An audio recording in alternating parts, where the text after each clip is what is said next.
आजच्या प्रभाग क्रमांक 11 मधील प्रचाराच्या निमित्तानं उपस्थित असणारे कामगार नेते विष्णुपंत नेवाळे, कविताताई आलाट, माजी नगरसेविका वनिताताई थोरात, सदाशिव अण्णा नेवाळे, संजयराव नेवाळे, माजी नगरसेवक संदीप नेवाळे, युवराज पवार, सरिकाताई पवार, मनीषाताई गटकळ, सोमनाथराव पवार, प्रकाश सोमवंशी, दिलीपराव गोरे, अमृत सोनवणे, सुनील कदम, शांताराम खुडे, धनराज जाधव, किरण नेवाळे, विलासराव साने, विनायकराव रणसुंबे, पांडुरंगराव आवारे, विजय लोखंडे, प्रदीप आवटी, नेताजी काशीद, सोमनाथ शेळके इथं उभं केलेले सर्व राष्ट्रवादी काँग्रेस पक्षाचे सन्माननीय उमेदवार,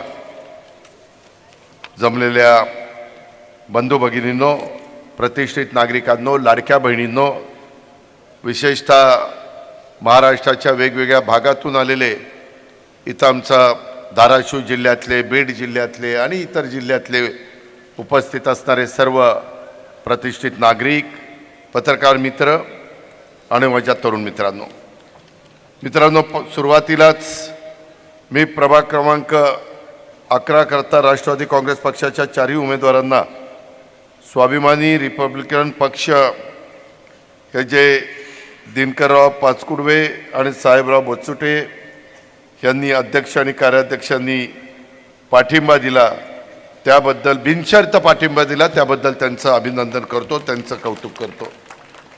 मित्रांनो, एकंदरीतच उद्याच्या 15 तारखेला पिंपरी चिंचवडच्या जवळपास 32 प्रभागातल्या जनतेला निर्णय घ्यायचा आहे की पिंपरी चिंचवड महानगरपालिकेची सूत्र कोणाच्या हातामध्ये द्यायची. हा ज्यावेळेस तुम्ही निर्णय घेणार आहात त्यावेळेस मी फार विचारपूर्वक ह्या भागामध्ये येत असताना मला स्वर्गीय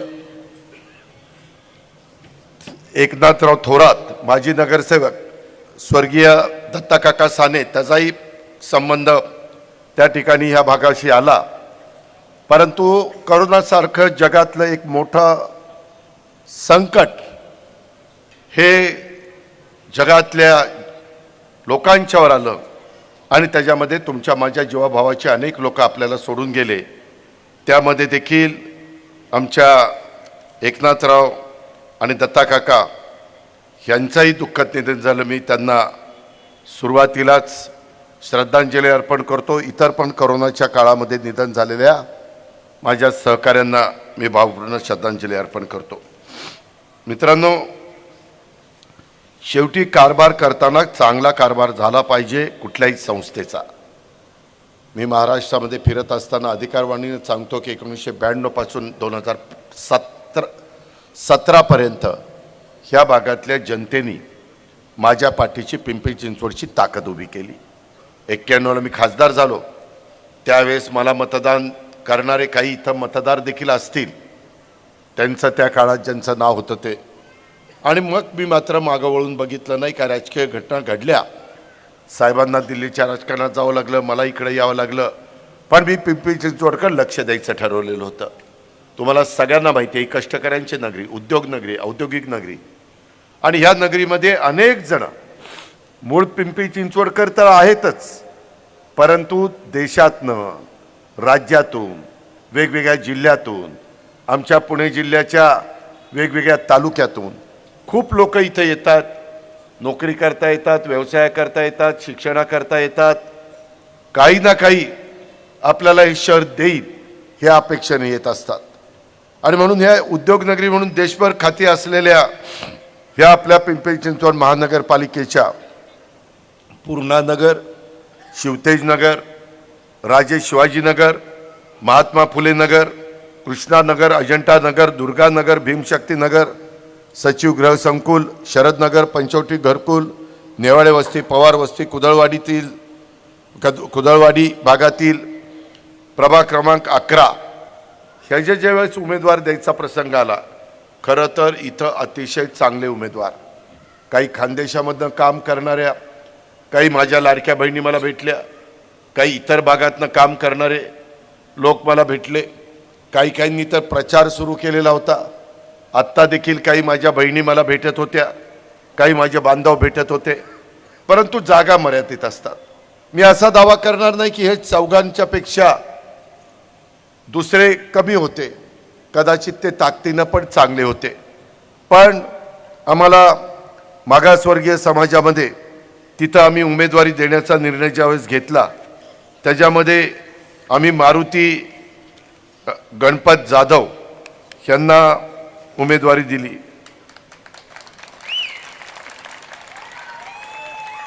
ते हे दे रे, माझं यादी दे रे, ती पत्रक चारचं चौघांचं दे रे. हा, मारुती गणपत जाधव हे मागासवर्गीय समाजाचे अत्यंत तळमळीनं काम करणारा आणि प्रामाणिक उमेदवार. अतिशय सामान्य परिस्थितीमध्ये पिंपरी चिंचवडकरांनो, त्याच्या आईनं कष्टाने धुणं भांडी करून त्याचं पालन पोषण केलं. धुणं भांडी करून ॲम्ब्युलन्सचा ड्रायव्हर म्हणून काम करत असताना करोना काळात स्वतःचा जीव धोक्यात घालून त्यानं अनेकांचे प्राण मारुतीनं वाचवले आणि सेवा केली. एका भाजपच्या आमदारांनी सुद्धा करोनाच्या काळात आमदाराचं प्राण वाचवण्याचं काम यांनी केलं. पैशाअभावी भाजपनी त्याची उमेदवारी नाकारली. मात्र समाजासाठी झटणाऱ्या सामान्य कार्यकर्त्याच्या पाठीशी उभं राहण्याची भूमिका राष्ट्रवादी काँग्रेस पक्षाने घेतली आणि त्यामुळे आज सक्षम आणि कर्तव्यदक्ष उमेदवाराला आम्ही तिकीट दिलेलं आहे. शेवटी सगळ्या समाजाला प्रतिनिधित्व मिळालं पाहिजे. हा मिनी भारत आहे, ह्याच्यामध्ये वेगवेगळ्या जाती धर्माचे लोक राहतात आणि त्याच्यामुळं हा खऱ्या अर्थाने त्या बाबतीमध्ये शेड्यूल कास्ट म्हणजे मागासवर्गीय समाजाचं प्रतिनिधित्व त्या ठिकाणी करेल. आपला ज्याच्या विरोधामध्ये मारुती जाधवच्या भाजपने दिलेला उमेदवार ह्याचं SCचं सर्टिफिकेट बाबत न्यायालयामध्ये केस प्रलंबित आहे. त्याच्या विरोधात निकाल कदाचित जाऊ शकतो, परंतु आम्ही दिलेला मारुती जाधव उमेदवार खरा खुरा मागासवर्गीय आहे. त्याच्यामध्ये कुठलीही काही अडचण नाहीये आणि त्याच समाजाचं तो प्रतिनिधित्व करतोय. म्हणून त्याच्या घड्याळाच्या चित्राच्या शेजारचं बटन दाबवण्याचं काम आपण 15 तारखेला करावं. आम्ही काही अनुभवी दिले आणि काही नवे चेहरे दिलेले. तसंच आमच्या ॲडव्होकेट मयुरी निलेश साने ह्या उच्च शिक्षित उमेदवाराला आम्ही तिकीट दिलेलं आहे. ॲडव्होकेट आहेत, त्याच्यामध्ये स्वर्गीय दत्ताकाका साने यांच्या सून म्हणून त्यांनी सामाजिक कार्याला जवळून अनुभव त्या ठिकाणी घेतलेला आहे. स्वर्गीय दत्ताकाका सान्यांचा सामाजिक वारसा हा त्यांना लाभलेला आहे आणि तो वारसा त्या पुढे नेतील. प्रभाग क्रमांक 11 मध्ये जनतेला दत्ताकाकांच्या कार्याच्या रूपाने, मतांच्या रूपाने आदरांजली व्हायची असेल आणि ही तुम्हाला संधी आलेली आहे आणि त्याच्याकरता एका उच्च शिक्षित सक्षम अशा प्रकारच्या ह्या ॲडव्होकेट मयुरी साने यांच्या घड्याळाच्या चित्राच्या शेजारचं बटन दाबण्याचं काम उद्याच्या 15 तारखेला आपण सगळ्यांनी करावं अशी माझी विनंती आहे. सत्यभामाताई नेवाळे, माजी नगरसेवक संजय नेवाळे यांच्या पत्नी, आत्ताच त्यांच्या घरामध्ये काही दिवसापूर्वीच दुःखद अशा प्रकारची घटना घडली. समाजसेवेचा वारसा त्यांना घरातूनच मिळालेला आहे. तसेच त्या सदाशिव अण्णा नेवाळे यांच्या भाऊजाई आहेत. नेवाळे कुटुंबांनी देखील हा सामाजिक वारसा त्या समर्थपणे पुढे नेत आहेत. समाजाची निष्ठेने सेवा करतात ह्याबद्दल माझ्या मनामध्ये ते मात्र शंका नाही. म्हणून आमच्या सत्यभामा नेवाळ्यांना आपण त्यांच्या घड्याळाच्या चित्राच्या शेजारचं बटन दाबून त्या ठिकाणी निवडून द्यावं आणि आपली सेवा करण्याची संधी लाडक्या बहिणींना द्यावी. नारायणराव भैरवडे हे तर सर्व परिचित आहेत, अनुभवी कार्यकर्ते. श्री स्वामी समर्थ मंडळ आणि मंदिराच्या माध्यमातून गेले 13 वर्ष आमचे नारायणराव भैरवडे हे समाजहितासाठी काम करतायत. श्री स्वामी समर्थ मंदिरवाले काका म्हणून शहरामध्ये ते परिचित आहे. 4 वेळेला नारायणराव भैरवडे हे नगरसेवक झालेले. त्यांनी पिंपरी चिंचवडकरांची निष्ठेने सेवा केली. या प्रदीर्घ अनुभवाच्या जोरावर ते पुढेही काम करतील आणि म्हणून एक अनुभवी तिथं असला पाहिजे. एवढ्या मोठ्या महानगरपालिकेचा कारभार करायचं म्हटलं तर त्याच्यामध्ये कुठली अडचण येता कामा नये म्हणून आम्ही नारायणराव बैरवडेंना आणि तुमच्या भाषेत काकाला त्या ठिकाणी तिकीट दिलेलं आहे. ह्या चौघांच्या घड्याळाच्या चित्राच्या शेजारचं बटन दाबण्याचं काम आपण सगळ्यांनी करावं अशा प्रकारची माझी आपल्याला सगळ्यांना विनंती आहे. मित्रांनो, एकंदरीतच तुम्ही अनेक वर्ष मला संधी देण्याचं काम केलेलं आहे आणि त्याच्यावर ह्या भागातले प्रश्न काय आहेत, ह्या भागातल्या अडचणी काय आहेत, ह्या देखील मी समजून घेत असतो. शेवटी आईच्या पोटातनं कुणीच शिकून येत नाही, अनुभवातनंच माणूस शिकत असतो. अनुभवातनंच माणूस लोकांना आपलंसं करण्याचा प्रयत्न करत असतो आणि त्याच्यातून या प्रभागामध्ये ही जी काही घरकुल योजना आहे, शिवतेजनगर, शरदनगर, पूर्णानगर, नेवाळे वस्ती, कृष्णानगर, फुलेनगर हा परिसर ह्याच्यामध्ये येतो. सर्व परिसरामध्ये बैठकी घरं, कॉलनी आणि सोसायटी असा मिश्र प्रभाग म्हणून आम्ही प्रभाग क्रमांक 11कडे बघतो. 2008 मध्ये ज्यावेळेस तुम्ही 25 वर्ष माझ्याकडे सूत्र दिलेली होती तेव्हा का गाड्याच गजर वाजला. आता आम्ही 1 अलार्म आणि 5 काम. कुठली 5? उद्याच्याला पिंपरी चिंचवडमध्ये राष्ट्रवादी काँग्रेस पक्षाची सत्ता पिंपरी चिंचवडकरांनो तुम्ही आणा. 15 तारखेला घड्याळाचं बटन दाबा. मी 1 अलार्म आणि 5 कामं कुठल्या कामाला मी प्रथम प्राधान्य देणार आहे ह्या माझ्या लाडक्या बहिणींना सांगतो, माझ्या भावंडांना सांगतो, माझ्या सहकाऱ्यांना सांगतो. नळाद्वारे दररोज माझ्या पिंपरी चिंचवडकरांना मी पाणी देणार. मी सगळ्या माझ्या सहकाऱ्यांच्याकडनं ते करून घेणार. मला अनुभव आहे, मी कामाचा माणूस आहे, मी शब्दाचा पक्का आहे, मी दिलेला वादा निभावणारा कार्यकर्ता आहे आणि त्यामुळं पहिलं अलार्मचं काम हे मी करणार. दुसरा अलार्म तुम्ही वाजवला की ट्रॅफिक मुक्त, खड्डे मुक्त पिंपरी चिंचवडचा परिसर मी करून टाकणार. त्याबद्दल तुम्ही काळजी करू नका. आपल्याकडं तेवढा निधी निर्माण होऊ शकतो. ते 25 वर्ष मी महाराष्ट्राला दाखवलंय, तुम्हालाही दाखवलंय. तिसरा अलार्म हा नियमित स्वच्छता.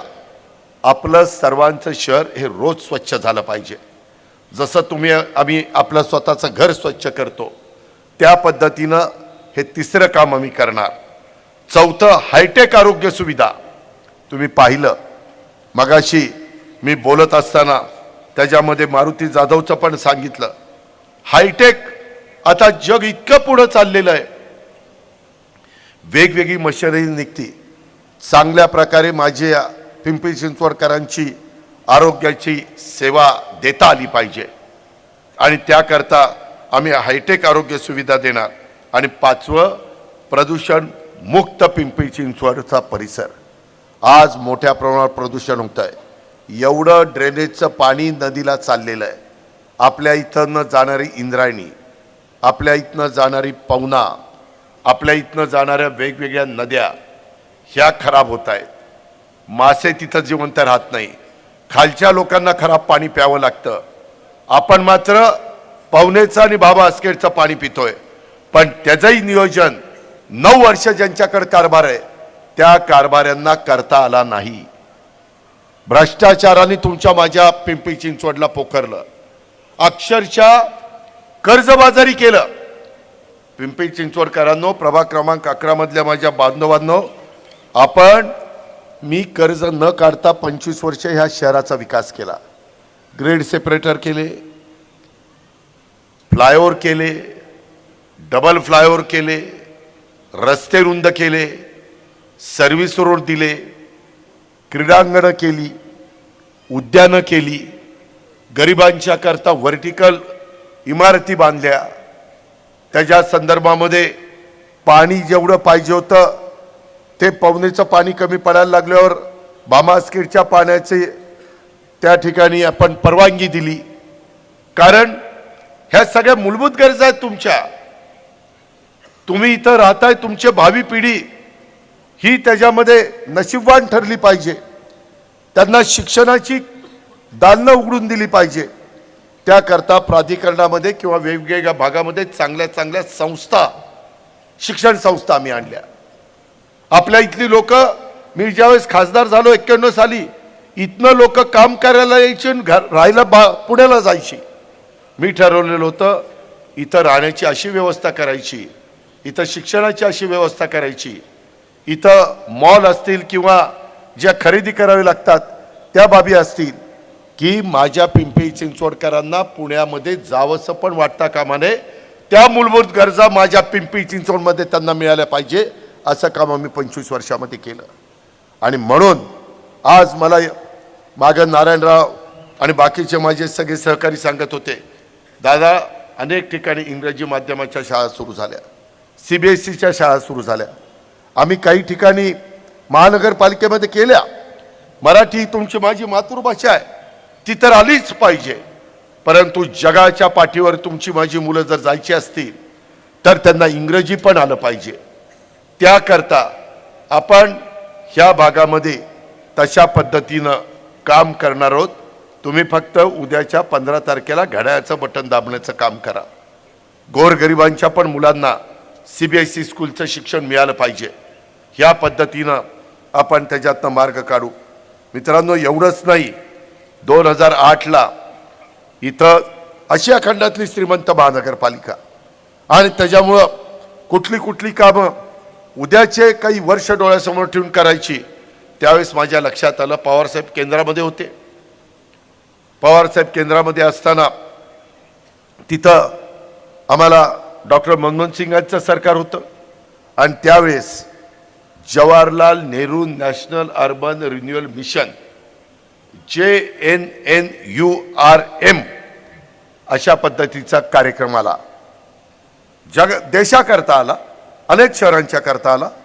त्याच्या अंतर्गत आम्ही चिखली सेक्टर नंबर 17/19 नेवाळ वस्ती या ठिकाणी 6720 घरांची निर्मिती करण्याची योजना आखली. यासाठी राष्ट्रवादी काँग्रेस कार्यकाळात ही योजना आखली. योजना पूर्ण झाल्यानंतर माझ्या त्या लाभार्थ्यांना वेळेत घरं मिळावीत, ती मिळाली नाही.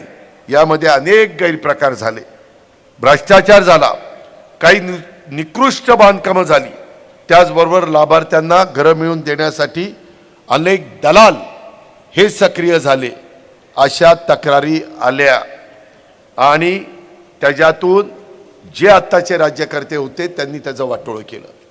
म्हणून आपल्याला कारभारी बदलायचा आहे. आम्ही कामाची माणसं आहेत, आम्ही विकास करणारी माणसं आहेत, आम्ही पिंपरी चिंचवडचा सर्वांगीण भलं करणारी माणसं आहेत. ह्या प्रभागात गटारीमधनं पाणी रस्त्यावर वाहतं, ड्रेनेजच्या बांधकामासाठी कोट्यवधी रुपये खर्च झाले. असं असताना देखील प्रभाग क्रमांक 11 मध्ये ड्रेनेजचं पाणी रस्त्यावर काय येतं याचा कधी विचार ज्यांच्या हातामध्ये पिंपरी चिंचवडची सूत्र आहेत त्यांनी केला? कारण 2017 मध्ये जनतेने बाहेरच्या प्रभागातून आलेले नगरसेवक केले. याही निवडणुकीमध्ये बाहेरचे उमेदवार निवडणूक लढवत आहेत, ज्याचा उल्लेख मगाशी नारायणराव भैरवाडींनी केला. त्यामुळं माझी तुम्हाला विनंती आहे, प्रभागाची तळमळ असणारे स्थानिक लोकप्रतिनिधी निवडून तुम्ही द्या. तुमची कामं वेळेमध्ये मार्गी लागतील. आणि म्हणून हे चारी तुमच्या प्रभागातले, तुम्ही घड्याळाचं बटन दाबा, हे तुमची कामं करतील आणि त्यांच्यावर देखरेख हा अजित पवार करेल. तुम्हाला त्याच्यामध्ये देखील मदत होईल. घरकुल वसाहतीमध्ये आज भाजी मंडई नाही आहे, पोलीस चौकी नाही आहे, अल्पवयीन मुलांची गुन्हेगारी, दररोज सायंकाळी वाहतुकीची कोंडी होते, अस्वच्छता, दरवर्षी पावसाळ्यात पाण्याखाली जाणारे घरकुल वसाहत, यामुळे इथले नागरिक अक्षरशः त्रस्त झालेले. महापालिका टॅक्स मात्र भरपूर घेते. महापालिकेच्या परिसरामध्ये मूलभूत सुविधा देणार नसाल तर आमच्या घरकुलवासियांचा टॅक्स हा माफ केला पाहिजे. एक तर टॅक्स तरी माफ करा किंवा आम्हाला सुविधा तरी द्या. ह्या परिसरामध्ये स्पाईन रोडच्या चौकामध्ये मला काही माझ्या लाडक्या बहिणी भेटल्या, काही माझे बांधव भेटले. ते म्हणले चुकीच्या ठिकाणी दारू विक्रीची दुकानं त्या ठिकाणी ठाकलेली आहेत. त्या ठिकाणी मद्यपी स्पाईन रोडच्या मध्यभागी उघड्यावर टाकत बसतात. त्यामुळं विशेषतः माझ्या लाडक्या बहिणींना त्रास होतो. माझ्या लाडक्या बहिणी, माझ्या मुली ये जा करतात, मान खाली घालून त्यांना तिथं वावरावं लागतं. हा परिसर कशा पद्धतीचं चित्र दिसतं? जिथं अशा पद्धतीनं प्यायला परवानगी देतात, गोव्यामध्ये काही भागामध्ये तशा प्रकारचं चित्र दिसतं, तसं चित्र आपल्या इथं बनलेलं आहे. पोलीस प्रशासन देखील ह्याच्याकडं गांभीर्याने पाहत नाही. स्थानिक लोकप्रतिनिधींना हप्ते मिळतात, तेही मुग गिळून गप्प बसलेले. तुम्ही माझ्या हातात पिंपरी चिंचवड महानगरपालिकेची सूत्र द्या, हे बार त्या ठिकाणी बंद करून दाखवील.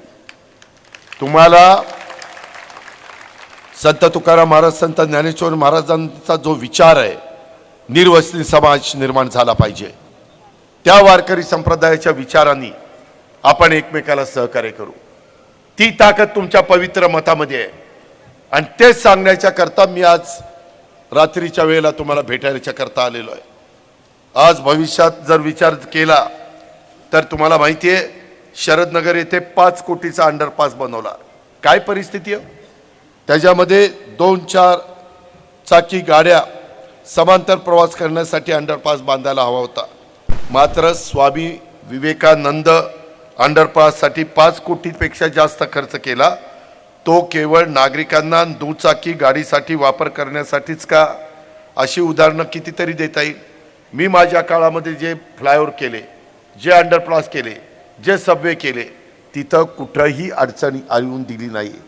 मी फार तज्ज्ञांचा सल्ला घेऊन, मला त्याचं ज्ञान नाही आहे, पण मला काम कसं करून घ्यायचं ह्याचं ज्ञान आहे आणि त्या पद्धतीनं प्रशासनावर माझी पकड असल्यामुळं आपण ती कामं केली.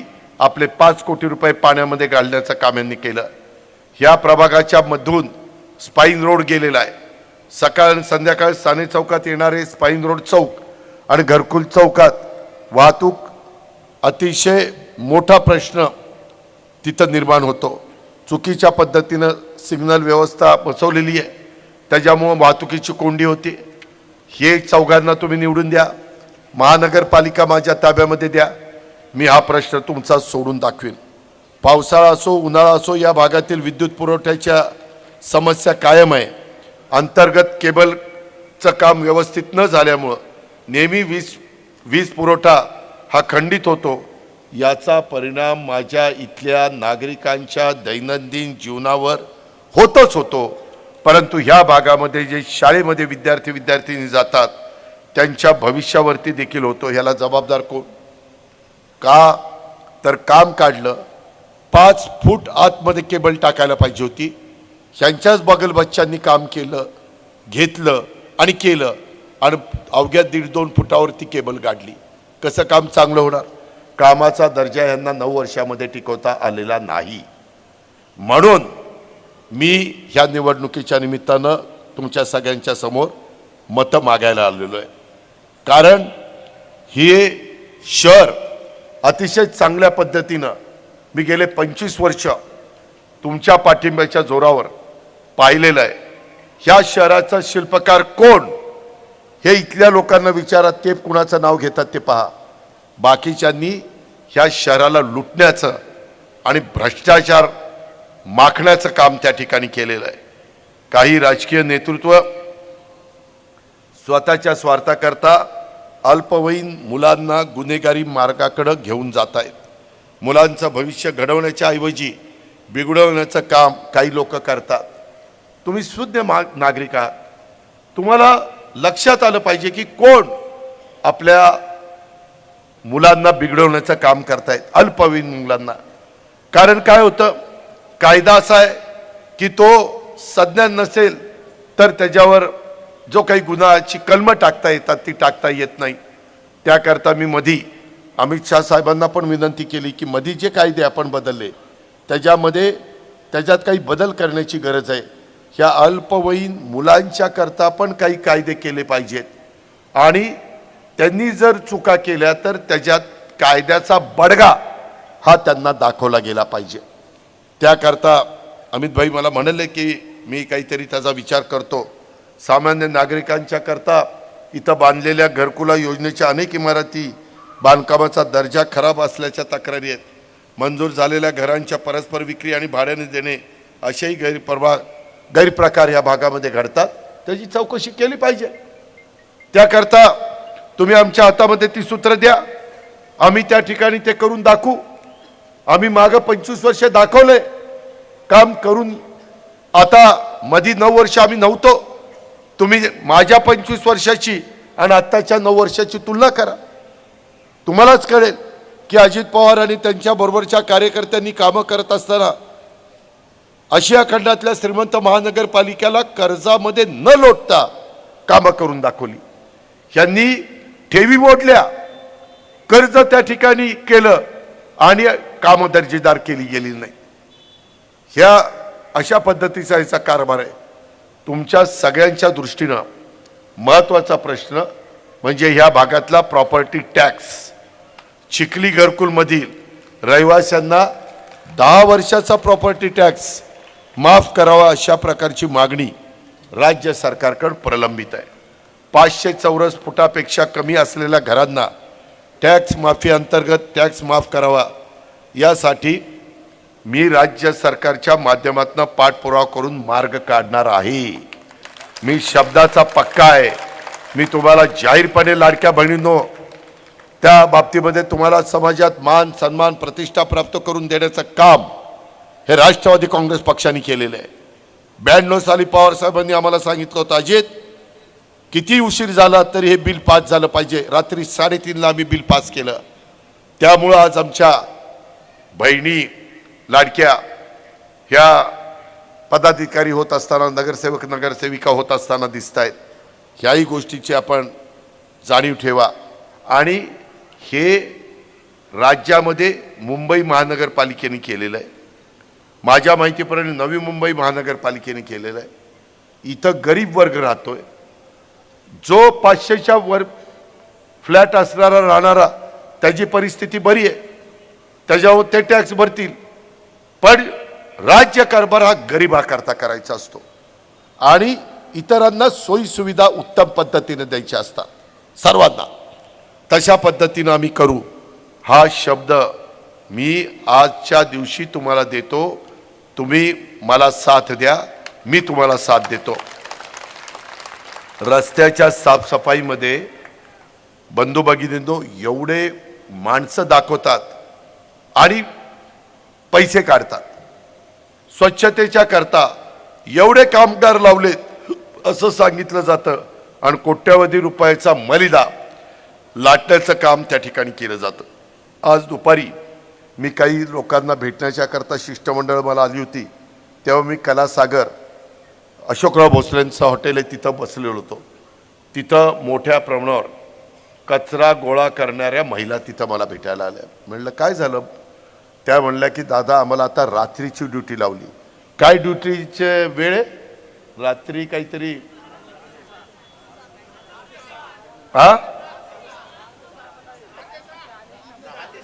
10 ते 6 ना? एक ताई एक मिनिट. अगं लाडकी बहीण बस बस, तुझा लाडका भाऊ बोलतोय बस. 10 ते सकाळी 6 अशी काहीतरी त्यांना वेळ लावली. अरे रात्री महिलांना रात्री 10 ते 6 उद्या त्यांचं संरक्षण करण्याचं जर काम काही प्रसंग बाका आला तर कोण संरक्षण देणार? काय परिस्थिती आहे? काय चाललंय इथं? कुणाचं लक्ष नाहीये. सावळा गोंधळ चाललाय. अरे यांच्या घरात आया बहिणी आहेत का नाही? तुम्ही रात्री 10 ते सकाळी 6 त्या ठिकाणी काम लावताय. ज्यांनी निर्णय घेतला तो स्वतःच्या घरातल्या महिलेला रात्री 10 ते 6 पाठवेल बाहेर? ही पद्धत आहे मित्रांनो. मी पोटतिडकीने का तुमच्याशी बोलतोय की हे सगळे जे काही आपल्या नागरिकांच्या बद्दल चुकीचे निर्णय झालेले आहेत हे आपल्याला बदलवायचे. ते तुमच्या हातात आहे. ते 15 तारखेला घड्याळाच्या चित्राच्या शेजारचं बटन दाबलं तर ते होऊ शकतं. पॅनल टू पॅनल मतदान करा. अजिबात त्याच्यामध्ये बदल त्या ठिकाणी करू नका. माझी तुम्हाला सांगणं आहे, त्या भोसरीमध्ये शीतलबाग म्हणून एक पूल आहे, माहिती घ्या. बंधू भगिनींनो 70 लाखाचा पूल असताना अधिकाऱ्यांच्यावर दबाव आणून 1-0 वाढून तो पूल 7 कोटी केला आणि मलई खाण्याला सुरुवात केली. ज्यांनी भ्रष्टाचाराचा श्री गणेशा केला तिथेच भ्रष्टाचारी राक्षसाचं धन करण्याची ही यंदाची महानगरपालिकेची निवडणूक आहे. करोडो रुपये आपले वाया गेलेले आहेत. कामाचा दर्जा नाही. तो शीतलबागेमध्ये झालेला पूल त्याच्यावरून लोक पण जात नाही. शहरात स्वच्छ, स्मार्ट, प्रदूषण विरहित, वाहतूक कोंडी मुक्त आणि पारदर्शक कारभाराचं शहर बनवण्याच्यासाठी, भ्रष्टाचार मुक्त इथला कारभार करण्याच्यासाठी आपण सगळ्यांनी राष्ट्रवादी काँग्रेस पक्षाला साथ द्या. आम्ही आता तुतारी आणि घड्याळ एकत्र येऊन तुमच्या समोर आलेलो आहे. अनेक लोक मला सांगायची की दादा ह्याच्यातनं मार्ग काढा. आम्ही मार्ग काढला. आता तुम्ही बटन दाबायचं काम करा. त्या पद्धतीनं माझं तुम्हाला सगळ्यांना आव्हान आहे आणि त्या प्रकारे तुम्ही कराल अशी मला खात्री आहे. मित्रांनो, इतर पण निवेदन फेडरेशन ऑफ घरकुल सहकारी गृहरचना संस्था, घरकुल चिखल स्पाईन रोड तर सोसायटीला ना हरकत दाखला मिळण्याबाबत असे काही निवेदनं मला नागरिकांनी दिलेली आहेत. आत्ता सध्या आचारसंहिता असल्यामुळं मी त्याच्याबद्दल एवढंच तुम्हाला सगळ्यांना सांगेन की आपण काही काळजी करू नका. ह्या प्रभाग नंबर 11 आणि शेजारचा प्रभाग नंबर 1 हा चिखली गावचा भाग आहे. या दोन्ही प्रभागाच्या रखडलेल्या विकासासाठी ग्रामस्थांना, नागरिकांना ग्रामसभा घ्यावी लागली. हे आपलं दुर्दैव आहे. वास्तविक कामं अशी करायची असतात. मी तुम्हाला सगळ्यांना सांगेन, मी सकाळी 6ला कामावर साईटवर जाणारा कार्यकर्ता आहे. मी पहाटे 5ला उठतो. मला आळस हा माझ्या डिक्शनरीमध्ये नाही आहे. मी अतिशय झपाटल्यासारखं काम करणारा कार्यकर्ता आहे. त्यामुळं माझी तुम्हाला विनंती आहे की घड्याळाचं बटन दाबा, मग अजितदादाचा वादा होईल.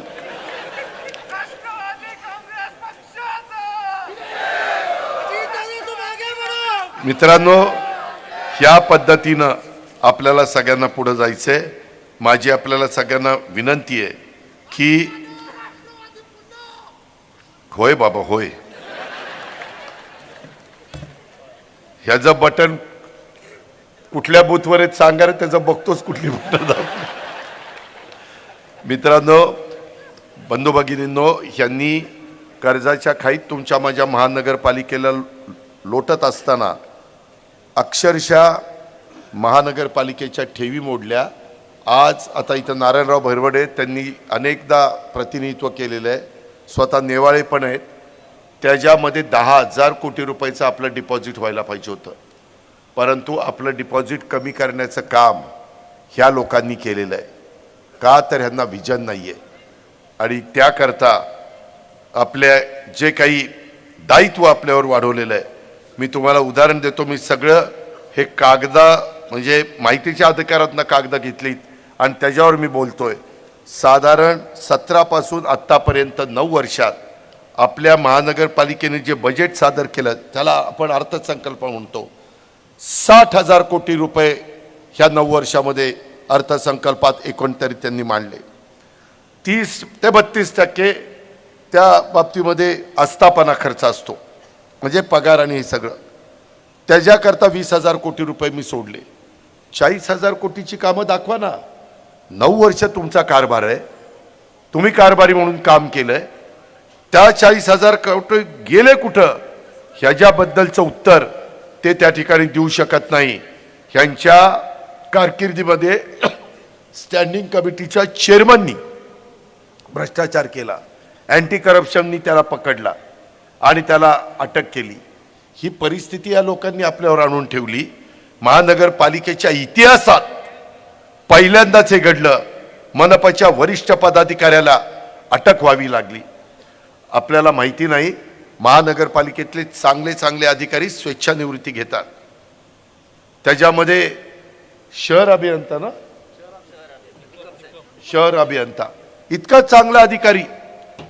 मी माहिती घेतली का त्यांनी स्वेच्छानिवृत्ती घेतली. ज्यांच्या हातात महानगरपालिकेचे सूत्र आहेत त्यांच्या बगलबच्च्यांनी त्यांना चुकीचं काम करण्याच्या करता सह्या करायला भाग पाडलं. त्यांनी सांगितलं हे माझ्याकडनं होणार नाही. उद्याच्याला चौकशा झाल्या तर मी त्याला जबाबदार होईन. माझ्या मुलाबाळांचं नुकसान होईल, माझ्या संसाराचं वाटोळ होईल आणि त्याने शेवटी वैतागून स्वेच्छानिवृत्ती घेतली.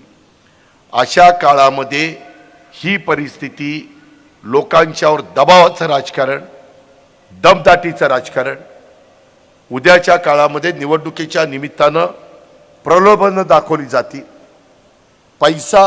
पैशातून सत्ता, सत्तेतून पैसा, कारण ह्यांना चटक लागलेली आहे. ही चटक जर त्यांची आपल्याला थांबवायची असेल तर आपल्याला बदल करावा लागेल. जर हे शहर पुन्हा एकदा त्या बाबतीमध्ये वरच्या ठिकाणी न्यायचं असेल, चांगल्या पद्धतीनं या शहराला पूर्वीचे दिवस दाखवायचे असतील, तर मित्रांनो, माझी आग्रहाची, नम्रतेची, कळकळीची विनंती आहे की काही करा, पण घड्याळाशिवाय दुसरं कुठं बटन त्या ठिकाणी दाबू नका. आमची युती झालेली आहे, काही ठिकाणी आमचे उमेदवार तुतारी घेऊन पण उभे आहेत आणि त्याच्यामुळं माझी आपल्याला विनंती आहे की ह्याबद्दल आम्ही उभ्या केलेल्या ज्या भागामध्ये आम्ही आमच्या युतीचे उमेदवार उभे केलेले आहेत त्यांना तुमचं पवित्र मत देऊन आम्हाला उद्याच्या 5 वर्षाच्या करता संधी द्या. मी त्या संधीचं सोनं करून दाखवेल हा शब्द माझ्या लाडक्या बहिणींना आणि माझ्या भावंडांना देतो आणि या ठिकाणी थांबतो. जय हिंद, जय महाराष्ट्र, जय राष्ट्रवादी.